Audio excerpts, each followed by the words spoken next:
Hey guys, so today I want to do a quick speed comparison between two interesting devices which cost around the same. Actually, the Moto G5 here is a little bit expensive, more like 50 euros. But I will leave them in the description down below if you want to see the accurate prices. But usually the Redmi 4 Prime here is around 150 euros. This one is around 200 euros. Or if it is the Moto G5 Plus edition, I think it's going to cost even 250 euros. Which is pretty expensive. I know. So let's start them up here. You can see that both have a fingerprint sensor over here.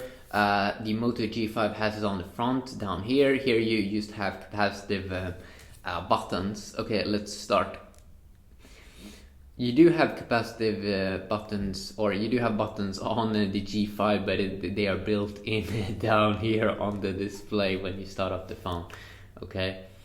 So you do have the MIUI here on the Moto G5 you have this boring stock user interface, which I gotta say, I mean, they really should fix because it's really boring. I mean, I don't think I'm the only guy who thinks it. Oh, look at this 150 euro device first, and this one's gonna say it's ugly Moto G. I'm sorry, I'm being very negative now on this one, but it's kind of true. I mean, this one is, what's going on? And then even after it starts up, it does this little weird page there where it says Android start time. Okay, so now when we are up and running here, you will be able to see this very boring thing, I gotta say, with the stock version here on the Moto G5. You go down here, it has this regular boring UI over here.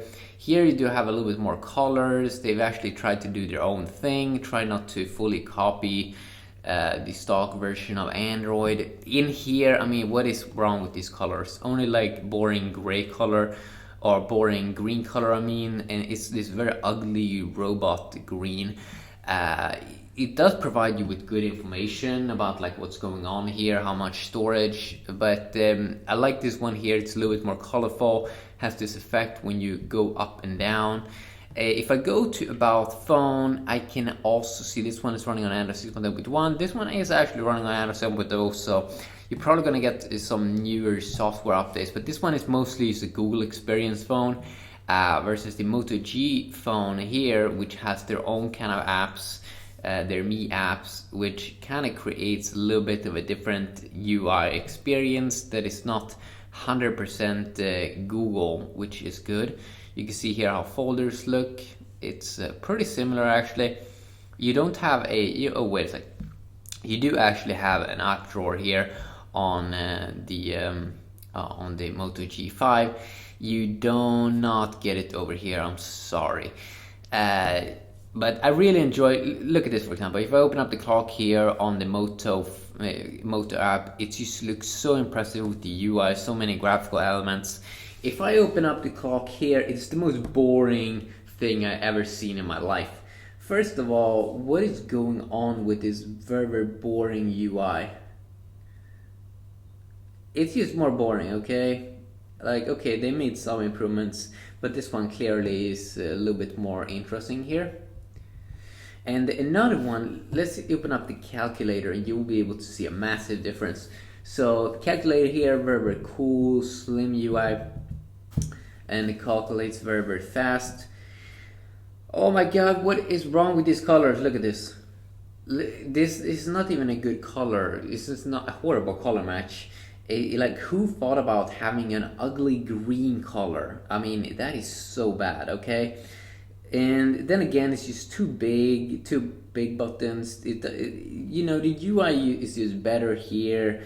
And a big enter button here. Here it's just a small button. I mean, there's a lot of things with the UI which can be so much improved, okay?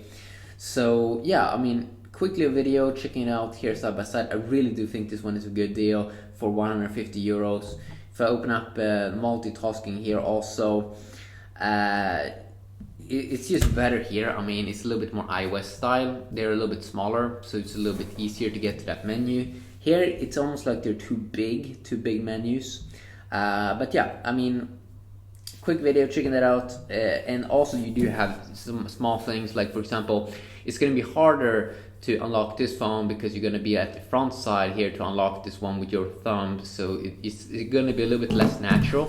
The way you're gonna unlock this one is gonna be more natural because you already have your hand here, so you can use your finger. So it's just better over there. So yeah, quickly a video checking it out side by side. I'm probably gonna do more videos if people want it, and yeah, have a great day.